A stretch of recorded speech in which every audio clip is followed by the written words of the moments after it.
What is going on, Soccer Card Fiends? Hopefully you guys are having a wonderful day, and today we are here with a video on a word of caution heading into the 2022 World Cup. So, going into this year, obviously everyone's very optimistic. I released a video recently kind of talking through what I see happening throughout this year and sort of the roadmap that is ahead for us, at least in my opinion. Obviously no one can predict the market, just kind of what I'm seeing. But beyond that, there's something very, very important that I want to talk about, and it kind of bridges off of something that happened a year and a half ago in the hobby. So, for soccer cards, obviously this is a very niche market. You know, this is the most popular sport in the world, yet it's one of the smallest sports card markets. And the reason that is because not a lot of people have converted onto this side of the coin. And so with the World Cup, obviously you'll have a lot of new eyes sort of getting into the hobby. And to what extent they do that, no one knows for certain. Remember the Prism boom of yesteryear? Seems like just yesterday, but it's actually been a bit since now. August of 2020 is when that all went down. And if you guys aren't aware, basically during this time, it was during COVID, and the Champions League was held later in the summer, and essentially when the Champions League happened, combined with COVID and all these eyes got pushed onto soccer, then the Prism boom happened. Prism just shot straight up. Essentially, I remember a time where 3 or 4 months before the Prism boom, I saw a guy on Snapchat sort of pumping up 2014 Prism. 2014 Ronaldo, 2014 Messi. He was buying them raw for like 30 bucks, 40 bucks, and he's like, these are going to hit 100. And I just, I was pretty knowledgeable in the soccer card market at the time, and I looked around and I was like, yeah, that doesn't make any sense to me. I don't really get it. I think he's just kind of pumping and doing his own thing, and obviously he has a lot of them, so he wants them to go up, and I get that. But yeah, 3 or 4 months later, I was selling Ronaldo 2018 Prisms, so a World Cup later, not even the first Prism set, the third Prism set he was in, I was selling those for about $200 each raw. I didn't sell very many. I sold some. Had I known what I know now, I would have sold all the Prisms I had. But, no one knows at the time that the market's going to play out this way. And so essentially, a card that for me was $5 to $10 ended up getting shot up to $100, $200, and then quickly also came back down. If you haven't followed the Prism market for the 2014 PSA 10 base Prisms for Ronaldo and Messi, those hit a high of $3,000. And, as I mentioned before, you could buy them raw for 30, 40 bucks, and then suddenly a PSA 10's going for $3,000. Now, why is that? Yeah, to some extent, I'm sure there was some shilling involved in there. It's very hard to go up that much in a market where there is some sort of supply and, obviously a lot of demand as well. But with that, really the key takeaway for me is that whenever a lot of people hop into the soccer card hobby, they bring with them their experience of other hobbies. So just because you and I and a lot of other people in the soccer card hobby might have a ton of knowledge and have educated ourselves a lot in terms of the soccer card market, it doesn't mean that the greater market is going to see it that way when they hop in.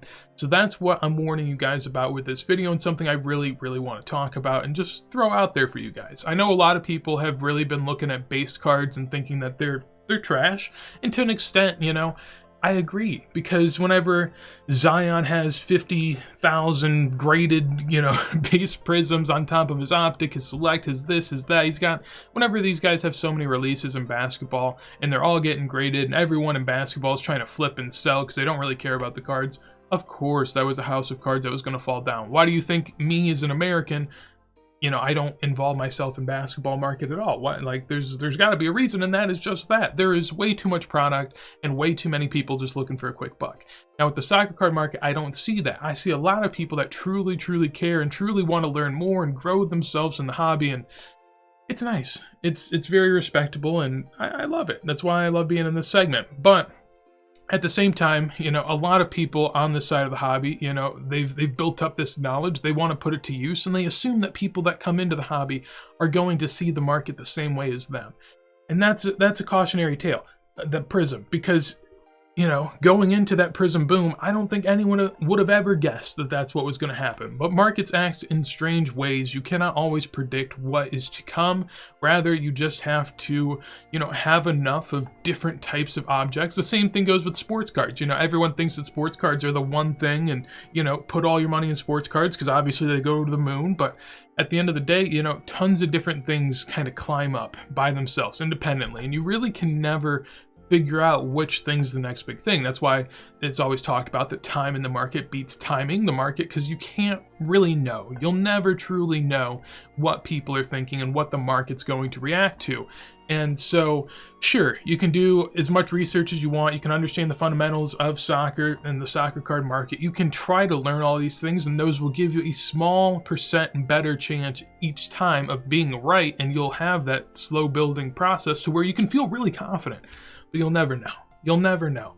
And so this is just a forewarning that for a lot of people that are in the soccer card space, that just because you invest in a rookie sticker, say for instance, last year, Kingsley Coman during the Prism boom, his Prisms, he also scored the Champions League goal.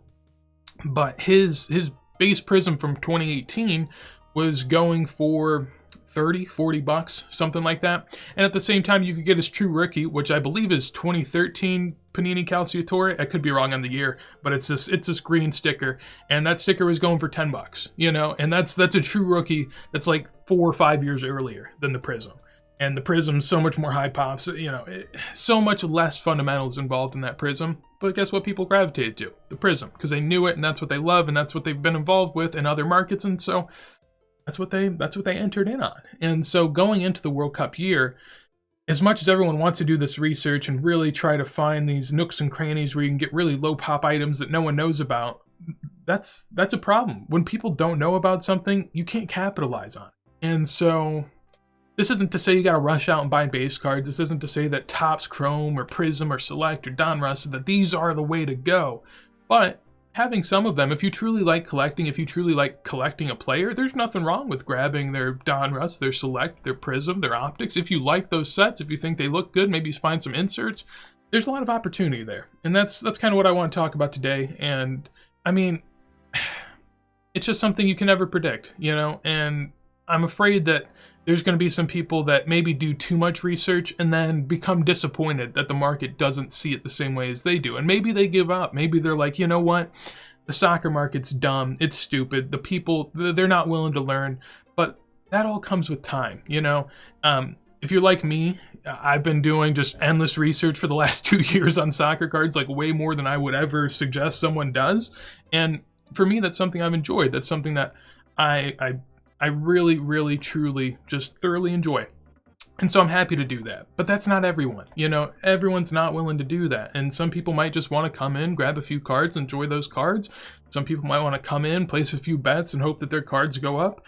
Not everyone's going to hop into the market and want to know, you know, Robert Lewandowski's true rookie sticker. Maybe they just want to grab his Prism. Maybe they just want his Topps Chrome. You know, maybe, you know, Mbappe's the same way. Everyone talks about the 2016 foot sticker being better than the Prism and the Topps Chrome, and I agree. But with the way that Topps is going and how Topps is going to be bought out by Fanatics, and Topps is getting all this love all of a sudden, and Mbappe has a second-year card that's in Topps Chrome that's before his Prism, you know, I could see a lot of people creating narratives around those types of things. And, you know, that might not be something that the soccer card hobby truly wants, or, you know, we think should be the case, but in the short term, it definitely can be. And so that's the thing.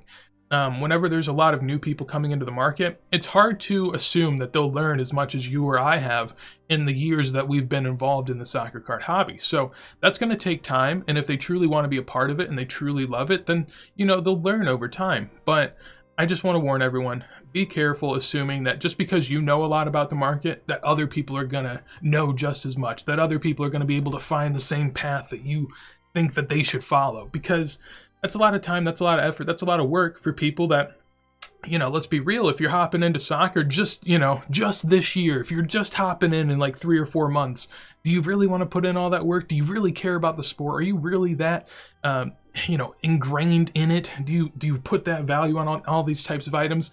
Not really. You probably just want to hop in, you know, place a few bets, make a few bucks, and hop on out. Or maybe you stay a little bit and grab some things here or there, but you might not really be about the life like some of us are. And so with that said, I just want to throw it out there. You know, don't think that just because you know a lot about the market, that the market's going to fall in line with the way that you think, because markets are irrational and people operate in strange ways. So hopefully you guys enjoyed this conversation.